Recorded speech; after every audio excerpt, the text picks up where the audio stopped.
Bismillahirrahmanirrahim. Assalamualaikum. Kami dari kelompok 11 ingin mempresentasikan tentang penerapan metode decision tree pada pasien penyakit stroke. Anggota kelompok kami sendiri ada saya, Kaila Salsabila, terus ada Rizwan Aprianda dan Wildan Algifari. Abstrak. File ini berisi data medis dari pasien yang menderita stroke. Data terdiri dari berbagai atribut seperti ID, jenis kelamin, usia, riwayat hipertensi dan penyakit jantung, status pernikahan, jenis pekerjaan, lokasi tempat tinggal, kadar glukosa rata-rata, indeks massa tubuh atau BMI, status merokok, dan apakah menderita stroke. Secara keseluruhan, data menunjukkan distribusi kasus stroke pada berbagai kelompok demografis. Misal, baik pria maupun wanita terkena dampak stroke. Meskipun pria sedikit lebih banyak, rentang usia pasien stroke sangat luas, dari 39 hingga 82 tahun. Banyak pasien memiliki riwayat hipertensi atau penyakit jantung, sedangkan besar telah menikah, bekerja di sektor swasta, dan tinggal di perkotaan. Pendahuluan.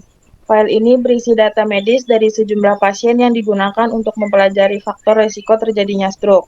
Data terdiri dari parameter demografi seperti usia dan jenis kelamin, riwayat penyakit seperti hipertensi dan penyakit jantung, status merokok, indeks massa tubuh atau BMI, kadar glukosa darah, dan apakah pasien pernah mengalami stroke. Tujuannya adalah untuk menganalisis bagaimana faktor-faktor ini berkorelasi dengan resiko stroke agar dapat membantu pencegahan dan penanganan stroke. Dengan memahami faktor risiko tersebut, langkah pencegahan seperti pengendalian tekanan darah, berhenti merokok, dan menjaga berat badan ideal dapat dilakukan untuk mengurangi insiden stroke. Metode penelitian.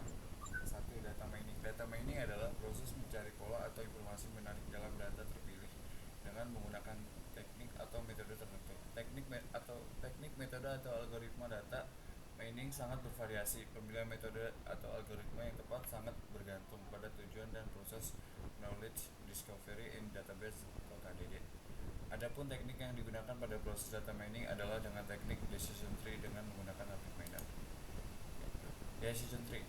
Decision tree merupakan salah satu cara data processing dalam memprediksi masa depan dengan cara membangun klasifikasi atau regresi model dalam bentuk struktur pohon. Hal tersebut dilakukan dengan cara memecah terus ke dalam himpunan bagian yang lebih kecil, lalu pada saat itu juga sebuah pohon keputusan secara bertahap dikembangkan. Hasil akhir dari proses tersebut adalah pohon dengan node keputusan dan node dalam. Sebuah node keputusan, misalnya cuaca atau outlook, memiliki 2 atau lebih cabang, misalnya panas, berawan, dan hujan. Decision tree juga berguna untuk dieksplorasi data, menemukan hubungan antara sejumlah calon variabel input dengan sebuah variabel target.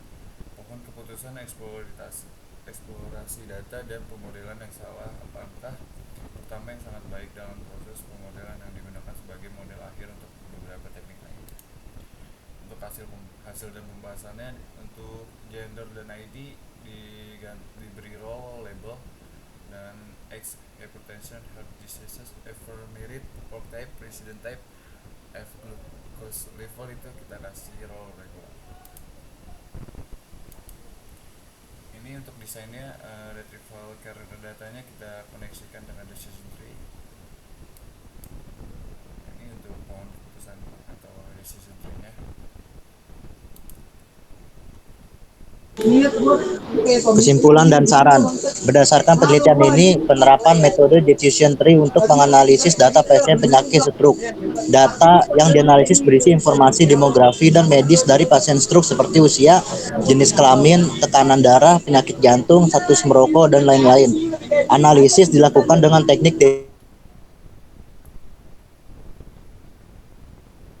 manner untuk mengetahui faktor risiko dan pola terjadinya serangan stroke. Sekian dari kelompok kami. Wassalamualaikum warahmatullahi wabarakatuh.